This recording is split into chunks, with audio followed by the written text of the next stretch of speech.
So this one isn't really a how-to like so many of my videos are. This is just a story, and it's the story of my development as a property investor. So I had a household, and my children were quite young at the time, and I was very clear that I did not want to spend the rest of my time working in a job, just over broke. Not all, I mean, sometimes I had amazing bosses, but you know, not always. Being stifled, curtailed, trapped, and really just making enough money to hit the end of the month and then going again. Yes, I'd have a pension, but it would be, 40% of what I was earning, so I would have a all right, but nothing special retirement.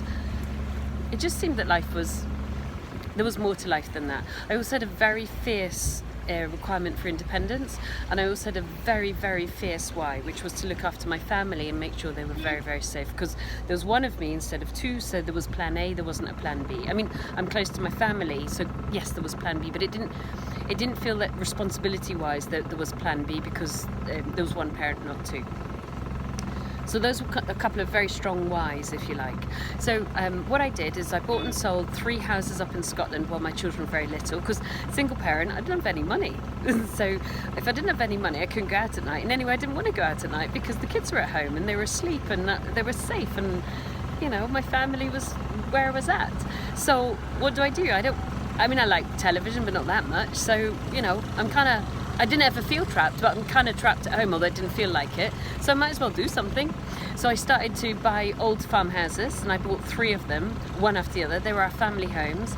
And basically in the evening, once the kids were asleep, I would start renovating them myself. I always paid for electrics, and I always paid for plumbing because I couldn't do that.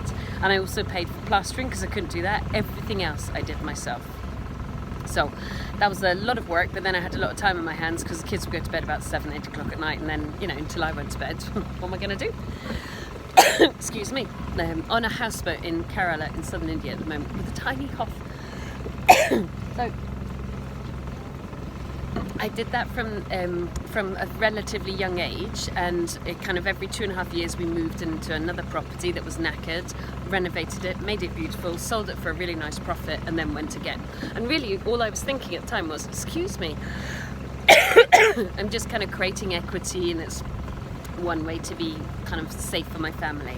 I then got interested in property investing. I've always been interested in property, and I started to read some good books and some not so well written books, but what that did was it allowed me to understand, just like you watching these YouTube videos, that if other people can do it and there's a method to it, then probably I should be able to do it as well.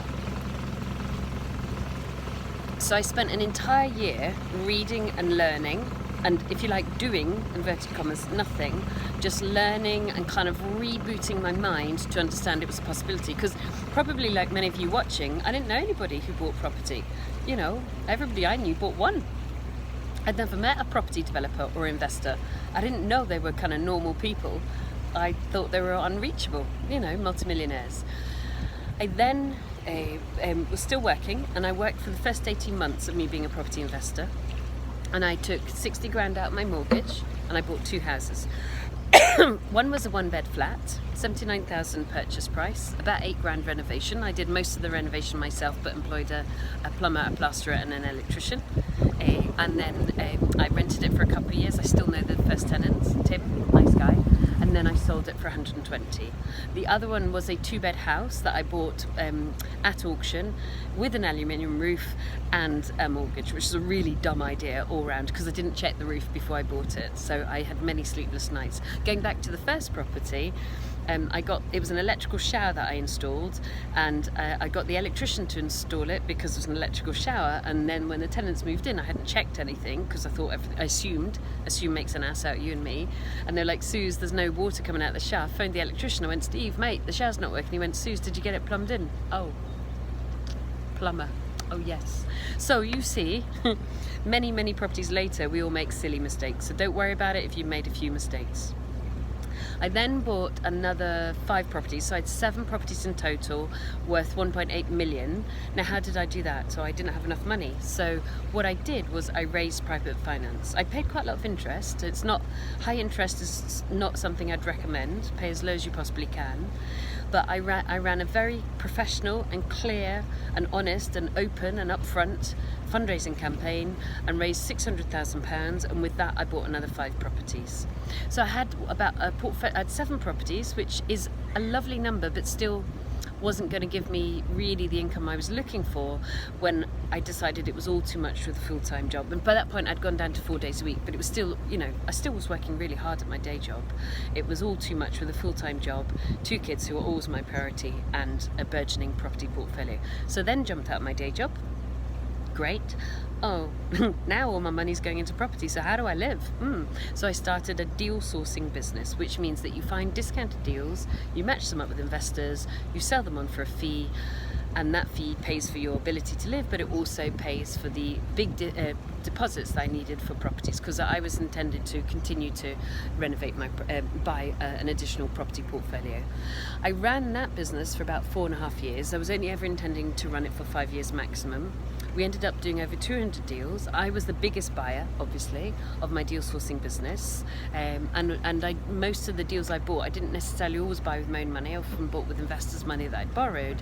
And so the question there is, if you can borrow money and if you can run a business that can buy 200 deals, it can source 200 deals, when do you stop? Well, I was stopped when I felt like I need to make sure the investor's money goes through the system and then back out again, so that wasn't kind of scaring myself. So I paid back investors. I did a whole bunch of buy to sells, sometimes myself, sometimes with investors, joint ventures, so that they put their money in. The biggest number of buy to sells we did at any one time was 30. It was quite stressful, I'm going to tell the truth, but it paid off beautifully.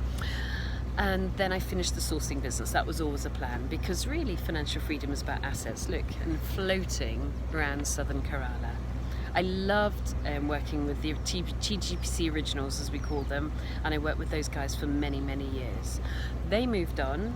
I then, the whole time, somebody had asked me, Suze, could you teach me? And I'm like, who are you talking to? I was like looking behind my shoulder. There was a lovely lady called Wendy, was my very first mentee, and it was because she insisted. I then found I absolutely adored watching other people developing property as well. So I developed up a really, really, really high quality mentoring program, because in order to scale to the volume that we did, you have to have pretty tight processes. You have to have tight procedures, templates, repeatable cookie cutter modules, really, don't you? So I found it really quite easy to mentor, because I could take all of the processes and systems that I created and then transfer them to my mentees, because no point those guys wasting years of their time and tons of mistakes when actually we had the processes already. So we then, during that same process, launched an education program. We run very few but very, very high quality live workshops. They always sell out, so guys, get booked on really early. We run a fantastic flagship mentoring program, and we also have online packs, online workshops, and an online mentoring program. All of this I pour my heart and soul into to make sure it's very, very high quality, and I adore doing it because it's so fun when people really grow and develop and achieve financial freedom. I then moved on to building houses, splitting houses into flats, getting planning permission for houses at the site, so really adding value to the properties you've already got. And I'm currently renovating a Grade 2 star listed chapel, which I bought for 130,000. It's currently unencumbered, meaning I own it outright, and I'm going to refinance it.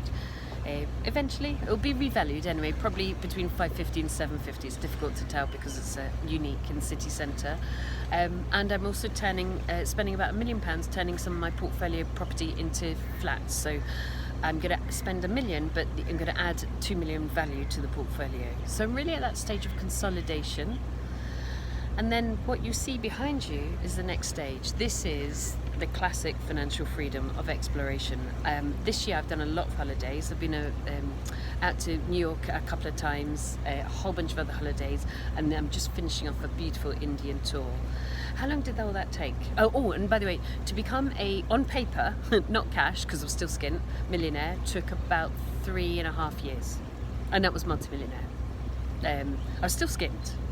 But on paper, if I'd sold everything, I'd be a multi-millionaire. To achieve this kind of touring Kerala probably took about 8-9 years in total. Doesn't take long, does it? An awful lot shorter than being stuck in an office. And I could have stopped a long time ago. It's just I found I really loved it. So you put a huge amount of rocket fuel in the beginning, and then a huge amount pops out in a reasonably short period of time. I hope that is useful for you guys to relate back to yourselves. I just want to say, do it. It's worth it.